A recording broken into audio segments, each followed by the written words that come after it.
For real. Hey. Open up this workshop on June 20th at 4 p.m. and I guess we have a little bit of an agenda to follow. Yep. Looks like human resources and Sarah is up first. Yep. You open. Okay, thank you. Good afternoon, gentlemen. So I'm Sarah Mousoff, the Director of Human Resources and Risk Management. Just wanted to thank you guys for giving me the opportunity to come up here. Staff, we really appreciate it. Thank you, Ms. Stephanie, for getting us on this agenda. So today we're just going to kind of talk about open dialogue, right? I just kind of wanted to present to you guys some topics that keep coming up from staff and directors and meetings, especially the last 2 years post-COVID, when we know it's been really hard to attract, retain employees. And these are kind of the top 6 that have been coming up. So we're going to talk about retirement, education reimbursement, admin leave earned, an employee recognition program, VTO, which is volunteer time off, and an update possibly to our bereavement leave policy. So the first topic is retirement. And again, I just kind of wanted to get the ball rolling and maybe see how you guys feel to some changes that I keep kind of coming up in conversation, especially with our sister county Bullock going back to the pension plan, especially with like first responders, law enforcement side. They're kind of worried that it might take some people away from us. So I was going to mention maybe we could look at, and if you guys are open to, we could present with more research. I've reached out to ACCG on some stuff, but just kind of helping us again with our recruitment retention focus, possibly increasing the employer match from 3% to 5%. And then a couple of, obviously, like the longer time employees have asked if we could maybe look to bringing back our pension plan. And so obviously this went away in 2018 before my time, but you know, again, when it's kind of my job to advocate and be the liaison, right? So when I keep hearing it enough times, I kind of have to address it with you guys, or I wouldn't be doing my job either. Second topic would be education reimbursement. So this keeps coming up probably in about 50% of our interviews, again, the last 2 years. And as we are, you know, talking to different candidates, they might be like, well, you're in the ballpark for my other offer, but they're going to pay for me to, you know, get my master's, or if they have an associate, they're going to go back and get their bachelor's. So again, you know, just something to toss in the air. You know, for paramedics right now, we've got some EMTs. Miss Wanda has mentioned us paying for paramedic school, you know, with the agreement of a 2-year commitment once they complete that. So. But we're already doing that, right? We are just for the paramedics, but I mean, like for other areas, we could look to do something. Mark mentioned in finance. I think one person on staff besides Mark has an associate's degree in accounting. We all know that Savannah Tech, Ogeechee Tech have accounting programs. Possibly we could send some staff there if approved. But again, this is just kind of, just wanted to feel you guys out and see where you stand. Hot topic, admin leave earned. So this is a big one for all of our exempt employees. So currently in the handbook, we have a policy that states we're only going to pay out up to 80 hours, okay? So over that 80 hours, what ends up happening is the end of the year, HR, we pretty much just manually wipe someone's balance. Like currently, I think Tim has about 150 hours. I have 100, Mark has like 100. So you kind of can gauge where we're at. You talk about IT, you talk about Clint from fire. They're on 24/7 also. They've got emergencies. When does everything happen, right? Nights, weekends, holidays. You know, say wiped, it's just, Yes, sir. don't get paid, you just worked for nothing. It resets. Well, and that's how I they shouldn't feel. say nothing, but I understand Yes. what you're saying. Well, let me put it this way. So the way it's kind of a weird system. Mm-hmm. So you get paid out, which is no one else does, which is wonderful on that 80 hours for exempt employees. You know, which is a nice bonus. But when you get towards the end of the year, and I'll tell you the 2 departments that have kind of brought this up is fire and elections have brought it up, and so on and so forth. So you're at the end of this year, you've reached that 80 hours.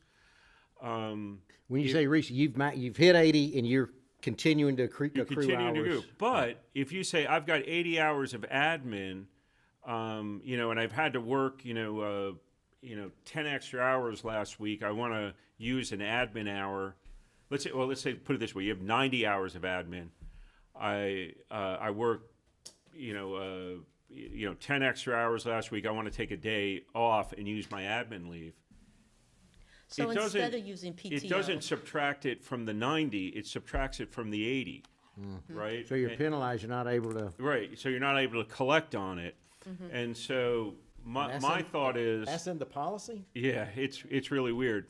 And so it towards the end of the year, beginning of the year really is not a problem because you're accumulating towards that 80. But towards the end of the year, and particularly if you've got storms coming in or elections or whatever, there's no mechanism that we can use for these folks that if they work a ridiculous amount of hours one week, that they can make it up the next week other than admin. And if we use admin, then they get penalized financially for doing it. The easier way to do it is just simply say that you can accumulate as much as you want. Yeah, I mean, you accumulate as you are now. If you've got 80 hours at the end of the year, you'll get the paid out on the 80 hours. But throughout the year, you can use those hours, to make up for the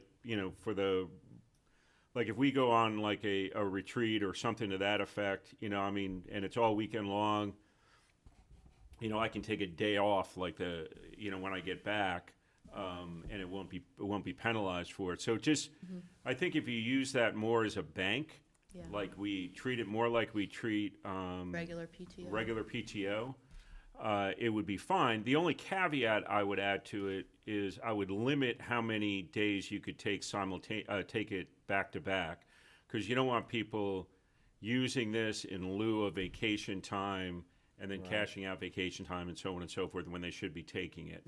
So you don't want people abusing the privilege, but you definitely, I would open up opportunities for folks to actually use their leave use that admin leave that they've accumulated throughout the year because they're not getting overtime, right? My former employer at the power company, like we'd have outages, these guys, the salary Oh, yeah. guys, up to, I think in a week, if they worked, 10 hours over, got it reached 50 hours, then after that, they would get paid a straight time hourly wage to make up because they could accumulate a lot of hours. They were working 7/12s on a shutdown or something. Yep. And, so, I mean, something like that possibly, or, I mean, I don't know this, I'd be curious what other options there are out there, but. Yeah, and I don't disagree with the fact that, that it's kind of at the end of the year, you use it, you lose it type of thing, because the PTO hours carry over. Right. But But just that's in policy, so we have that written in but policy, but just I think a little bit more flexibility, on using that admin leave would probably make a lot of sense and really not cost us any extra money. What's the difference between the admin leave and PTO? What'd you say? What's the difference between admin leave and PTO? Well, PTO is your standard bank that you get and you accrue, every week that you work, right? You get so many days per year. Admin leave you will only accrue if you work more than 40. It's only for exempt employees because you don't get overtime. But if you work more than 43 hours in a week, you then begin to accrue admin leave. And then if you accrue 80 hours of admin leave in a year, you can then cash that in on an annual basis. It's straight time, not overtime. But the problem, as I mentioned, is when you go, you cannot over that 80. use any of the admin leave without financially penalizing yourself. So. Notice he said that you only accrue that time after you've worked the 3 hours extra. Right. Well, I was thinking exempt employee works 50 hours. What's that? I always thought exempt employees, if you're a supervisory position, it's a 50-hour week. Yeah. Yeah, in my world anyway. Right. And that's kind of why, Pretty but standard. we do things slightly different here, but the issue is there are some departments that you will literally be working like let's say elections, you'll literally be working like 70 hours a week because during election weeks and early voting, because it carries over on Saturday and Sunday and late, early, and so on and so forth. Something to. There's no mechanism to allow us to say, okay, but next week, you can So is it, take so a how do you get few days. penalized financially? I'm just trying to understand the whole thing. Because it's set at that 80. So let's say Tim worked 90 and he wanted to take a day, so he took 8 hours. Well, it's going to bump his 80 to 72. So when we go do payout in November, maximum we could pay him is 72. It won't lower it Yeah. to It should- 82. It should go to that other bank, I would think. Yeah, it wouldn't lower it to That makes 82. sense. But by our policy currently, that's why I'm asking if we can look to kind of maybe, adjust some wording here and, I think that's fair If you personally. could, if you could get up to that level and then after that it spills over into your PTO, that'd be some flexibility. Yeah, I mean that would equate to the same thing, really. yeah. Yeah. It accomplish the same thing by doing it. Yeah, I think it's a good policy. I mean, the hours are. And we From my sell it. world, And, We all work. It really helps us with bringing candidates in because, Yeah, like Tim yeah, said, I mean, this is the first place I've ever worked where I had this opportunity as well, and same for him, and we yeah, always and I share tell that to folks that here's your pay, but it's really more. Yes, yeah, That'd be great. yeah. Yeah. Okay. So that was that topic. The employee recognition program. So this has kind of come up in the last few years, and again, it's just a way that maybe we could boost morale. I think at one point we were doing something, and then it kind of maybe died off a little bit, and I'd like to bring it back to life again. So we were thinking like maybe some milestone plaques, 1 year, 5 years, 10 years, etc. We could even do a service where based on years, there's a dollar amount attached and they could pick a prize, let's say. Or, even we could do a quarterly or an annual award banquet, catered lunch, dinner option. If we do something in the evening, maybe they could bring their spouses. I think it'd be nice if county manager, the board and chairman maybe were there for the presentation, just so they could see you guys and get a chance to be in front of you and maybe see you and speak to you and say thanks for, letting us work here for so many years. Unless we don't have something like that already. Yeah, and Before COVID, we used to do a luncheon at We did a Christmas. barbecue. Yeah. I remember doing barbecues. yeah, and so and I'd like. I mean, obviously, we'd like to institute that again, but and we're really not talking. This is probably something we could have just done, but we want to let you know that it's a process we're looking at again with regards to the service awards. But one of the things that we're also doing is to incentivize the new HR software actually has a component in there, where you can kind of give your fellow employees like attaboys, and there's an app, that integrates everything in there, where people can kind of build up these notifications type of thing, and we can kind of incentivize it by whatever it is, Well, gift cards or whatever. But it's simple things like that don't cost that much that, make the environment here better, and the software will be able to track it. Yeah, and like you guys would even be able to go in and see like if somebody had a birthday or if they were hitting an anniversary year, you guys could have that kind of notification as well. So it might help, or Tim could tell somebody in his building, hey, happy birthday, I saw today, So that'll be nice. So the volunteer time off, VTO, and this kind of comes up. We do have a lot of working parents, right? Nowadays, it's a 2-income family, most households. And a lot of times you get where people can't take a day off because they can't miss work, or they need to save their PTO for like a vacation, or if their child gets sick. But maybe they wanted to go help the school if their child's school is having a fundraiser. So you're starting to see this a little more. It kind of also shows the community, we're socially responsible, right? And so we're allowing them, this is just a proposal, I'm saying like 2 days a year, where obviously we'd have a form, right? It'd have to be an approved nonprofit 501c3, the whole 9, so they can't just get a day off to power wash their house, and they would get something signed and returned to us. But it has, yeah, yeah. I think that might be against some rules, maybe, yeah. But it really does. It really helps people because then they feel that they can still volunteer. They can be with their children. They're not missing things because of work. And it just, again, it's not really much, but it's such a morale booster for employees. I know the bank I work for, they started that this year. Oh. They great started, on our, they have a separate line item. Yep. And it may change Yep, year over year, but this year started out, they gave us 8 hours okay. for Yep. volunteer time off. So that was Nice. something new. Yeah, and that's the thing, it allows each individual to pursue their passion, right? So someone might want to, animals, right? They want to help the animal shelter. You've got someone that wants to help veterans, so they might, the tiny houses down in Savannah. Food insecurities, they might volunteer at Mana House and give out the food. So there's all sorts of ways that we could help tap in Girl Scouts, Boy Scouts, the local school system. They always need help. They always are asking for readers to come in elementary school. So again, just something to kind of think about. And then bereavement leave. So initially, this was first added just, I think, maybe, I don't even know if it's been 2 full years yet, but recently, when we first approved it, we only included immediate family members. And now I'm getting a lot of pushback, and people are like, well, what about my aunt, my uncle, my grandparents-in-law? And I'm like, oh. So for spouse, child, or whatever, what does Yep. somebody get for that? How many days?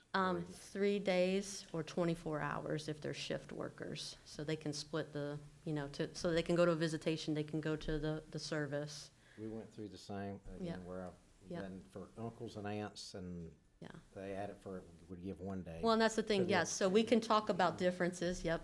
Yeah. I Now, think somebody did tell grandparents me, Were 2 days, I forget, but there was a tier yes, set up. yep. So, and this has just been proposed again because like someone said, well, what if my aunt and uncle adopted me? And there's always that one outlier, Grandparents or aunts and Yes. uncles, I think, we need to look at that. yeah. So, and, Some have the same grandmother pass away several times, so what happens? well, Well, they have to track it. I yeah, mean, it's, yeah, they normally send us an obituary and all that, so yeah. Thankfully, we're not, Did that happen last year? yeah. Yeah, we haven't had any do that here, thankfully, so we do have some honest staff, which is nice. But yes, again, just kind of wanted to put that on the radar. So that's all I kind of had from HR. Those are kind of our 6 hot topics that, like I said, keep kind of coming up in conversations and interviews and with different department heads. So if you guys have any questions, you can email, call me, we can talk privately, or, So you're gonna get some information from ACCG? Yes. Like on numbers wise? Yes, We can talk about later. because our representative actually also represents Bullock, and so she sent me their proposal on how they did it, because I was just kind of curious. They actually said it was cheaper for them to go back. I don't know, so I'd have to dig into all that. But again, I didn't want to pursue anything without permission to go ahead and look into it. I think it's a good idea to So- look into all this. We need, it's hard to get employees, and It to get is. employees, it's hard to keep them. Yes. That's the environment we're in right now. Well, and there's going to be pluses and minuses. It's not just the cost associated with it when it comes to retirement, because the administrative costs associated with running a defined benefit plan is substantially higher. Obviously, once an employee leave and they have it's a defined contribution plan, they're managing it themselves. And they could simply roll it over, transfer it out. Matter of fact, I think we changed it this year, so we don't even cover the We did just management switch fees that, for yes. the folks who've kind of left and kind of left it up to us, encouraging them to kind of roll it over until into an individually managed account. And I think, if I remember correctly, Phil, I don't know, I may be wrong on this, but I think that was one of the reasons why we moved away from Yeah. the DB plan was they could actually control it. Because it was a bunch of small amounts of money that people had left, and the money was just sitting there, and it was Yep. just unreconciled. Yep, yep. Well, and that's the thing, but again, a lot of the people, Miss Wanda, she's in EMS, she's got some paramedics, 30-plus years, and like they were like, hey, could you give a higher percentage contribution match maybe if we can't, and, yeah, I let's, think- And keep in mind that the sheriff's office is already on, they're on a pension system, because it's set up Yes. for law enforcement, just not is fire too or no? fire has a retirement system. Yeah, also, fire has a yes. retirement system, so it's just all the other employees. And I would think it would probably you know, if we're using it as a retention mechanism, And not I everybody's wouldn't, gonna I do wouldn't the 5% increase to the get contribution, 5%, I would yeah. increase the match, Yes. right? To incentivize them to, Save more. To also, yeah, to, you know, that they've got to step up as well. But, I mean, as a better alternative, I think, than going 100% everybody back to, Right. back to pension. And the expenses, and honestly, unless you're here for a very long, you know, for a longer period of time, you know, you really don't,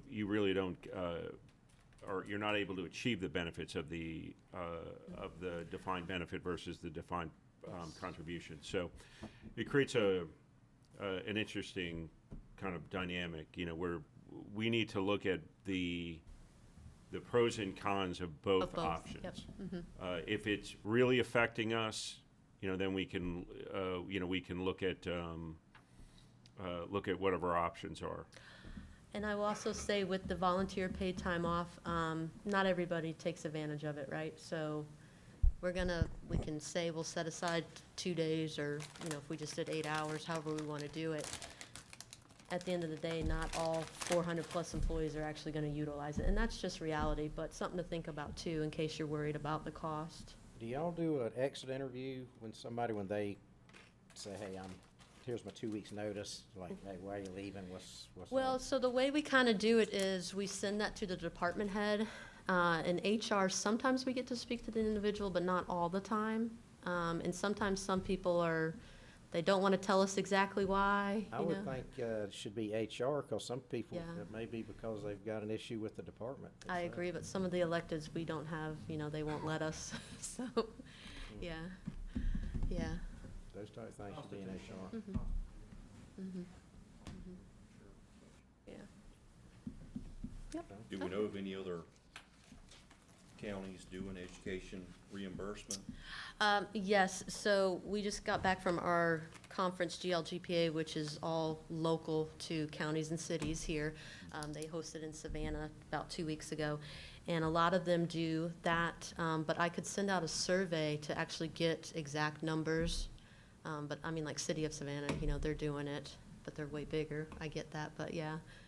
I mean, if it'll improve or help the employee, but it should also help us, but It should, I mean, now, and again, like Tim was saying, there's stipulation, there's caveats to everything, right? Like, if we get the green light, we can set up how it would actually set up the outlines, like, you know, you can't be in finance and go get a PE degree, no, you know what I mean? But it would have to benefit your department, benefit the county and the individual.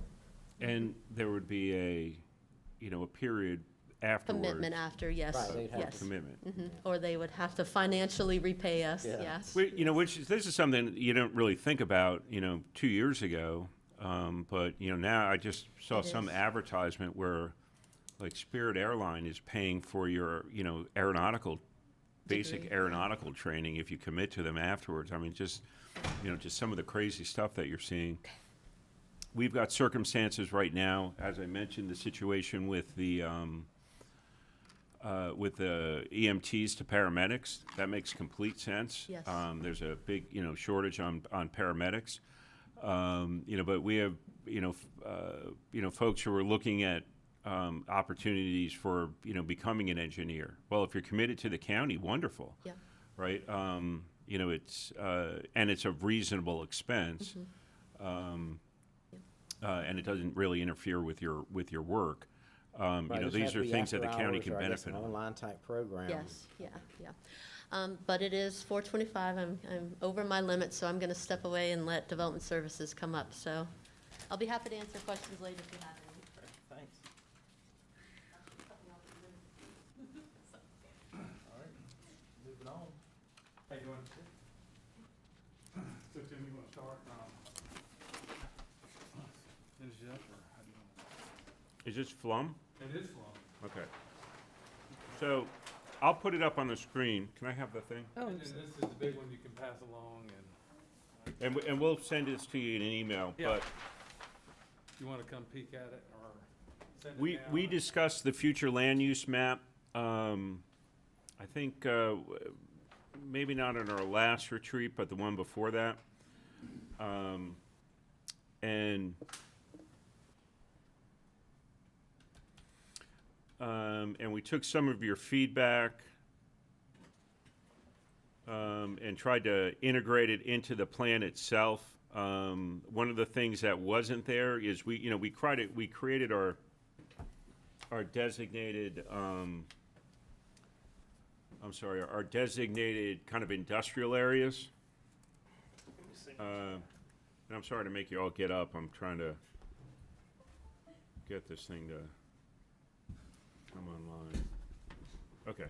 Nope, doesn't want to do it. There you go. Why is it not coming up?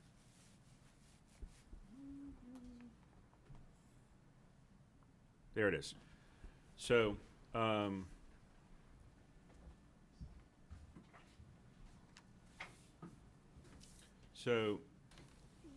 I'll concentrate on the lower portion of the county, and what you can see is that. I think they got research forest mislabeled.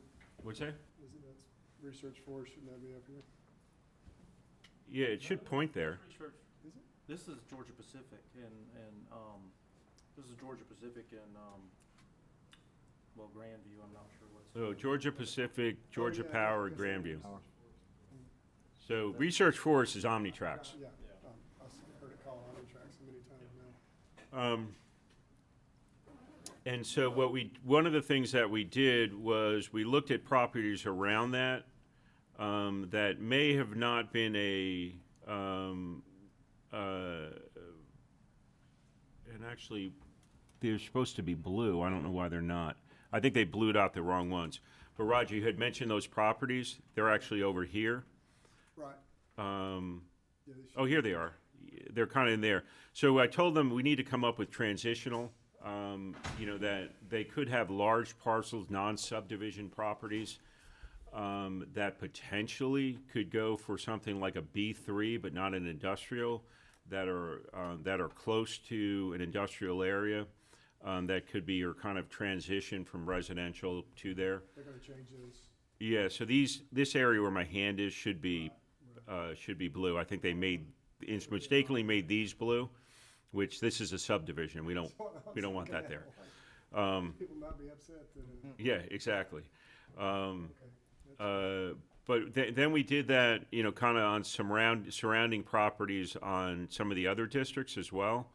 I haven't gone through some of these. That is transitional, isn't it?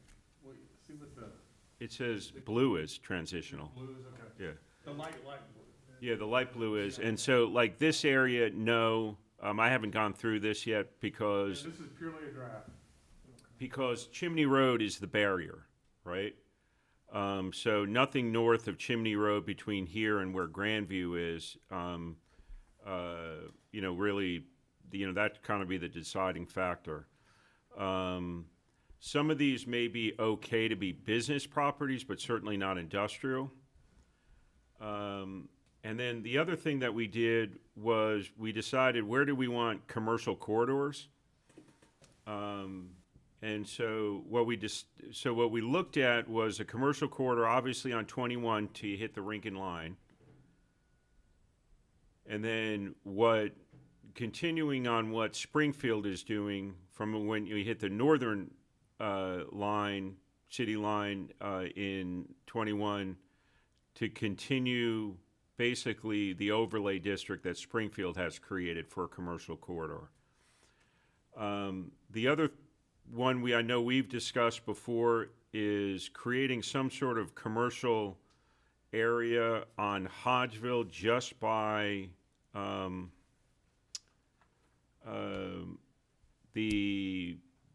where the Omnitrax hits Hodgeville, so that it's not industrial that's coming up against Hodgeville. It can be like commercial properties. And there's also some commercial properties, as you know, that are part of the Belmont Glen.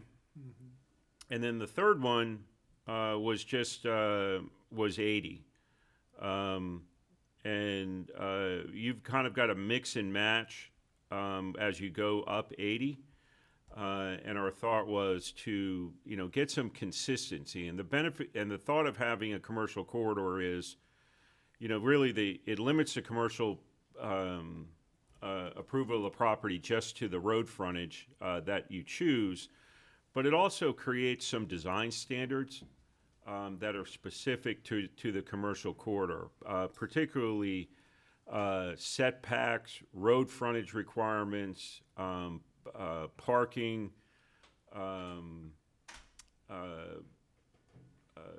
landscaping, that sort of thing, signage, where you can kind of really, get more consistency as properties get developed from one to other. Very similar to what Springfield has set up on their 21 commercial corridor.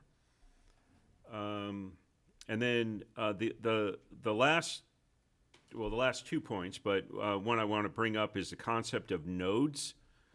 And so essentially what a node is an area usually at an intersection of two connector roads, connector or arterial roads, where you'd be willing, where there may be residential around it, but because of it's a connector, you'd be okay for things like a C-store or Dollar General. Some of these locations already have them in there, which is why we chose them as good nodes, like Midland and 17, right? It's already got a gas station there. But you've got some undeveloped properties around it. So you can kind of say, if you're on that corner, it's okay, but as you go away from it, you revert back to residential. And, anywhere, a lot of the locations where we're planning to put roundabouts, we made nodes. Some of them, depending on where they are, a node down in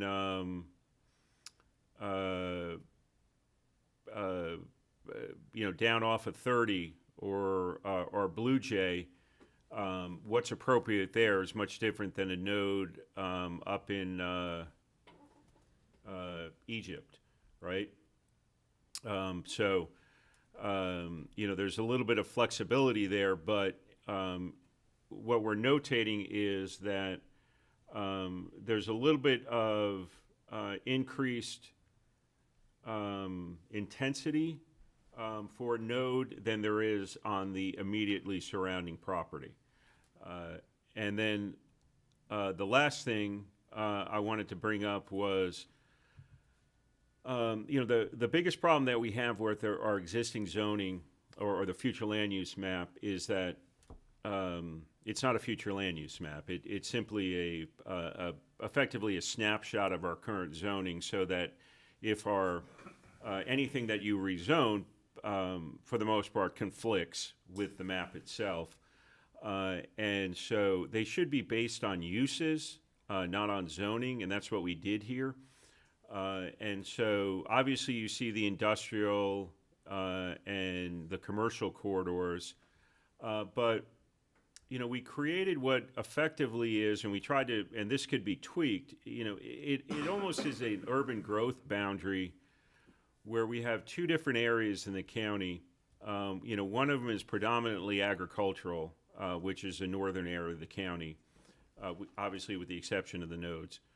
And then the lower area, we didn't want to just do it and just say, well, residential is fine in the lower area of the county. But you don't know where it's going to be. You don't know where it's going to be. What you want is a mix. And so,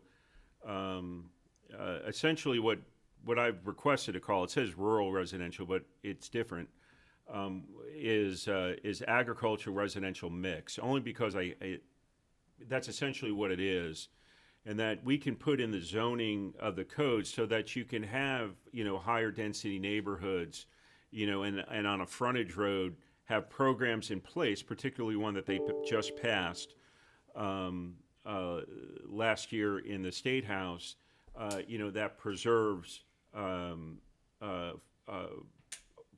farms and agricultural, not timber tracts, but active agricultural farms, horses, small farms, that sort of thing, so that you get, that you're getting that kind of nice blend, right? so that maybe you are creating so that the entrance of the higher density neighborhoods fronts the road, but the actual, but the residences, are, might be a little bit set back, before they start. That's not always possible, and we understand that, but, that if we create a goal of that this is the overall look that we're trying to accomplish, this kind of this mix of farms and residential subdivisions in the lower part of the county, we have a much better shot of achieving it if we articulate it in the comprehensive plan. So that's kind of why we're going with, kind of the name, and we could come up with a better name of agriculture residential mix, but that's what we're trying to do. That's one of the reasons I didn't like rural residential, because it just seems like large lots, and that's not always the case, right? Some people like, the smaller home sites with more open space that we accommodate for in R5. So all of that's appropriate.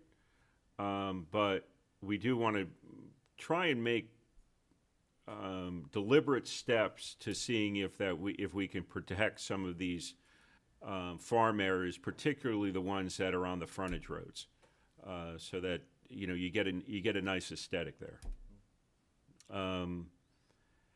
And I think for the most part, that's kind of where what we're trying to accomplish here, but this is probably our third rendition after multiple conversations about this. Obviously, we've got to tweak some of the transitional properties, which I could really kind of use your assistance on.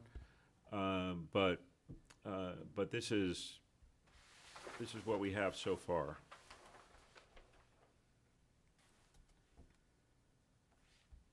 You're gonna email this out, Tim? Yes. Take a look at it.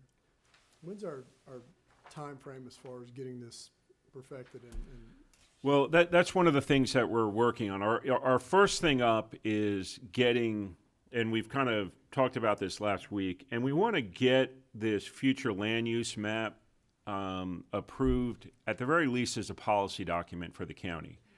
Getting it approved and getting it as part of the comprehensive plan is a very long process. And so, but approving it as a policy document, so it's something that you all can use on your zoning decisions, would be the first step, because as I mentioned, we can't really use what's in our comp plan right now. Right. And then I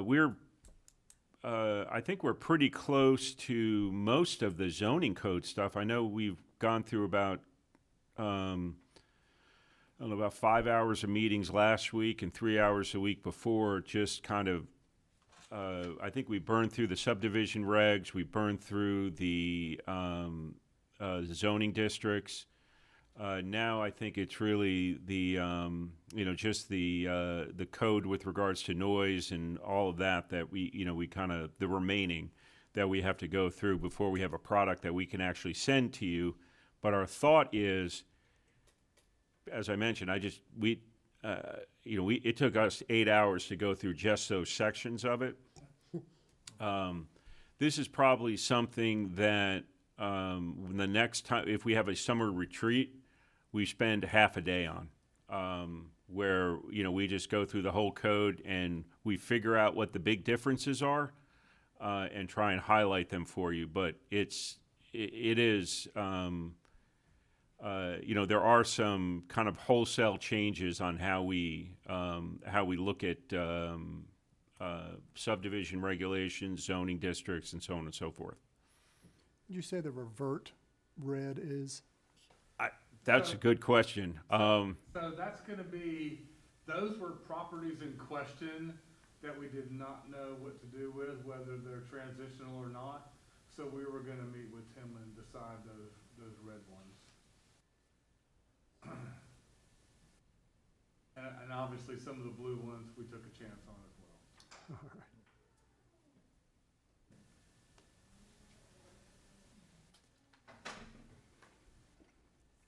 But you all know your districts better than I, so if there's anything in here that's either included as transitional or industrial, or even, up District 3 and 4,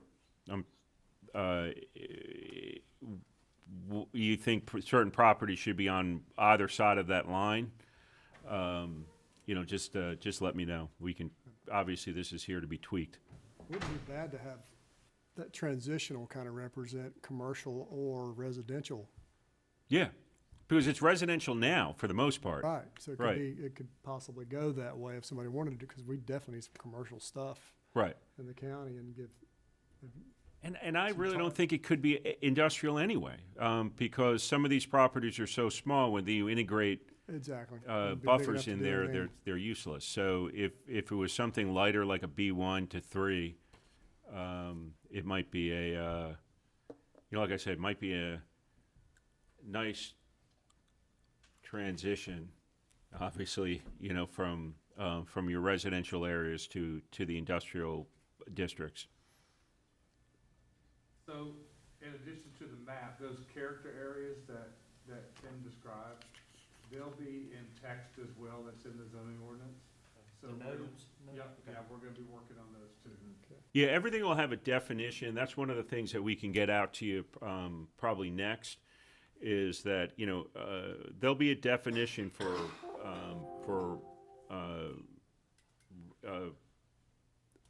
residential agricultural mix. There'll be a definition for industrial district. There'll be a node, commercial, Savannah River Bluffs conservation.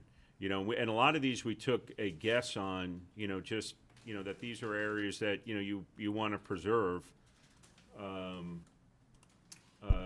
just because of their proximity to the rivers and aesthetics, so. Have we When I think of looked at- those nodes, I think of businesses that don't create traffic. They're simply just trying to capture the Capture right. traffic that's there. That's right. Have we looked at, I know we've discussed it a couple of times, maybe looking at some areas for multifamily, and I know you mentioned higher density areas Yeah, earlier. and our thought on that is two ways. One of them is to say, well, the commercial corridors are a natural fit, or just off the commercial corridors. So maybe their entrance is a commercial corridor, they might be, set back a little bit, is one option. And then the other option is expanding its ability to integrate it into R5.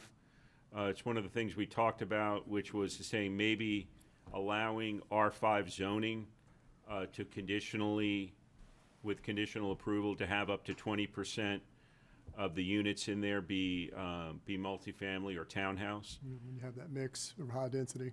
Yeah. And this way you don't have split zoning between between the same neighborhood. Right. Like we And had you don't have to before. do a PD every time. It just kind of, everything naturally fits there. They'll use the same amenities and what have you.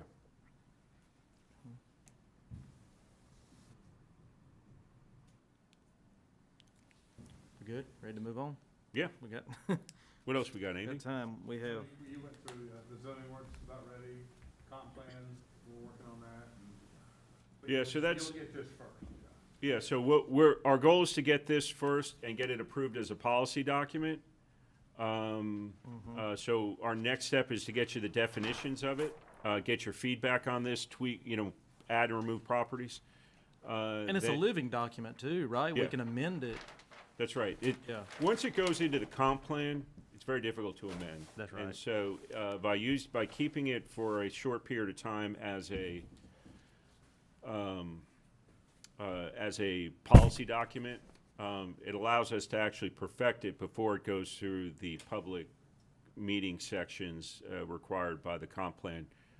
Which, by the way, is, I think next year goes on the 5 years since we approved ours, so it buys us a little time in that we probably, at this point, if we can get this approved as a policy document, I wouldn't recommend starting the process of amending the comp plan until the fifth year starts. That way, we're meeting our obligation and we don't have to do updates 2 years in a row. Right. Anyway, that's where we are.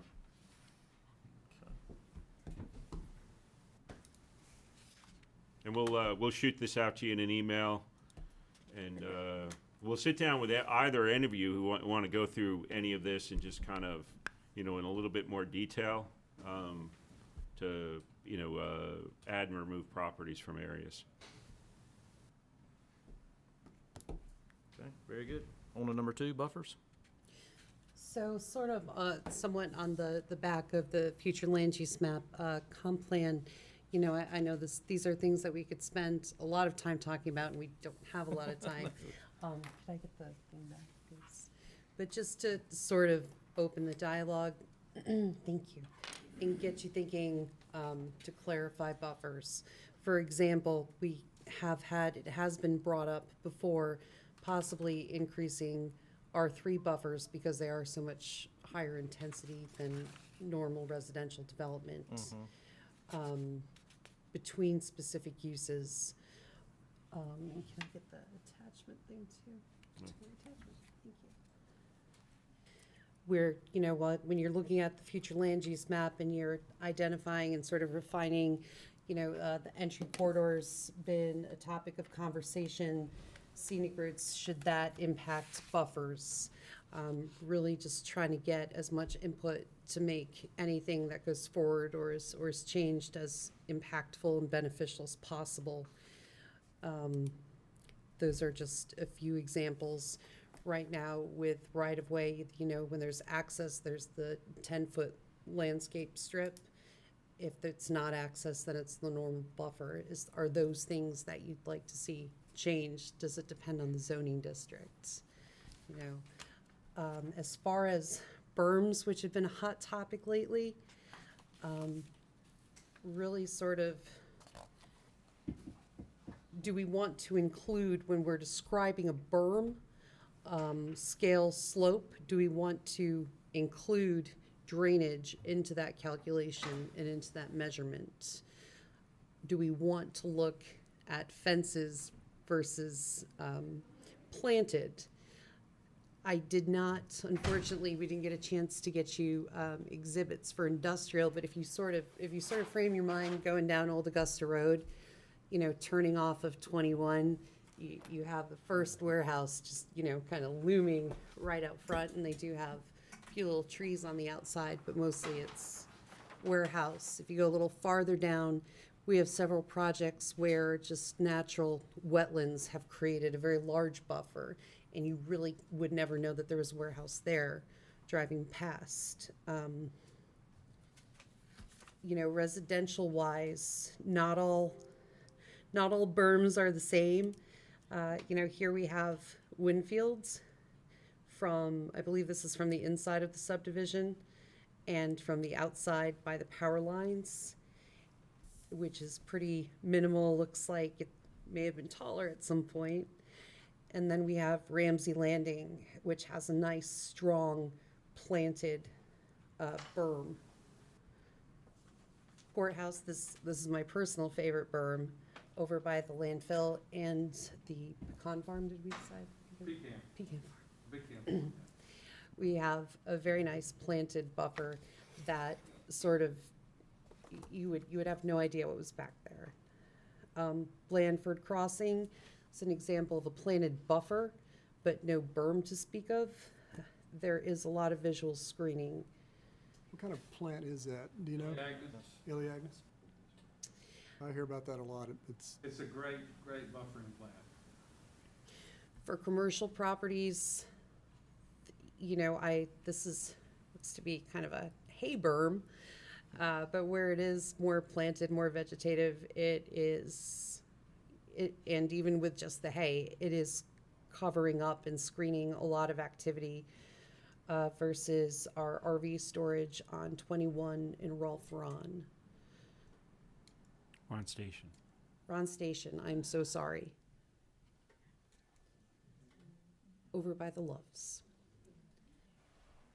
So these are just, Like that one, are we confident that that one is compliant with the buffer ordinance? Yeah, and so I looked into it, And so the struggle is that I think we can get them to replant because they have industrial pretty much all around them. Even at the corner, there's a tiny little industrial piece of property.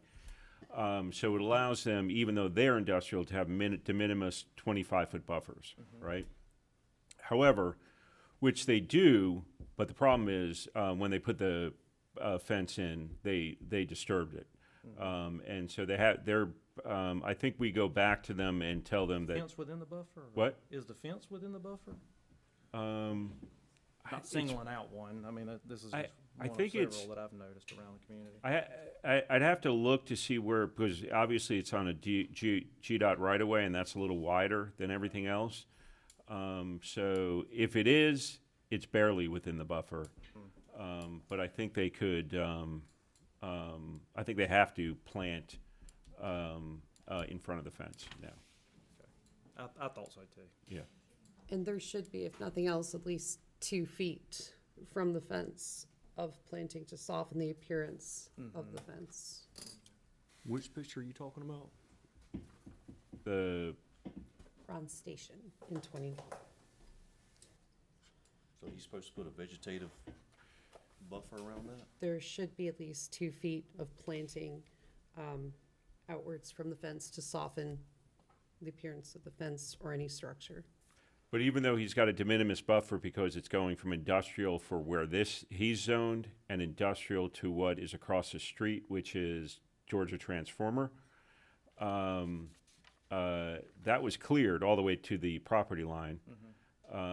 And so it technically has disturbed the buffer, so he's got to reestablish it on that side of the fence, assuming that the fence is, within, looking at it right here, you can kind of see where the delineation point is, I think. And it's tough to say whether he's in the buffer or not, but even if he's not, which let's assume that he's in compliant and the fence is not in the buffer, there were trees in front of it and they have to be reestablished. Somehow in front of that fence. I just want to make sure at least we're working within. And this is part of the reason why we started insisting on site plans or sketch plans for commercial properties, because we look back. I'm like, how did we approve this? Well, we didn't. Right? It was zoned, and then they did an approved use that didn't require building any structures. Yeah. Right? So it missed all the normal processes that we go through. So by requiring a sketch plan, prior to before doing any work, regardless of whether they're going to build it on now, that we can catch stuff like that and not have them fix it after the fact. Yeah. But still, it's an ordinance violation at any point. That's right. Yeah. And I know that we're down to the last 5 minutes. Did you want to? No, go ahead. The only thing I was going to mention about berms too. Obviously, we did discuss not berms, buffers. We did discuss the intensity difference between R3 and any of the approved residential properties in the district, or any multifamily in the district. And right now, whether it's an R, if you go from an R to R, it's the same buffer. But if you go from an R3 to an R1, that's a huge intensity difference, and so there should be an increased requirement for buffer in there, and that's one of the things they're going to integrate into the plan. That'd be great, something, or fence, or, I know we talked about it briefly Yeah. a few meetings ago, but just something to protect those current homeowners when you have a large amount of density coming in. Yeah.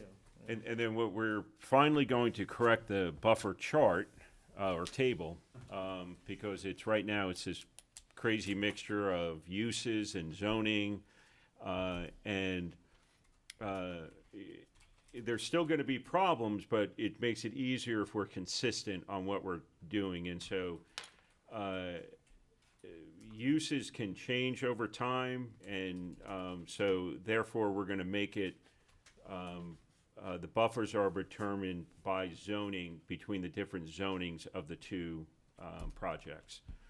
And then if someone's got something that's non-conforming, like pre-zoning industrial use of a property on an AR property, they can then just request a variance. Say, look, this AR to AR, AR to industrial may be 300, but what he's doing on that property is not AR, it's industrial, it's not conforming.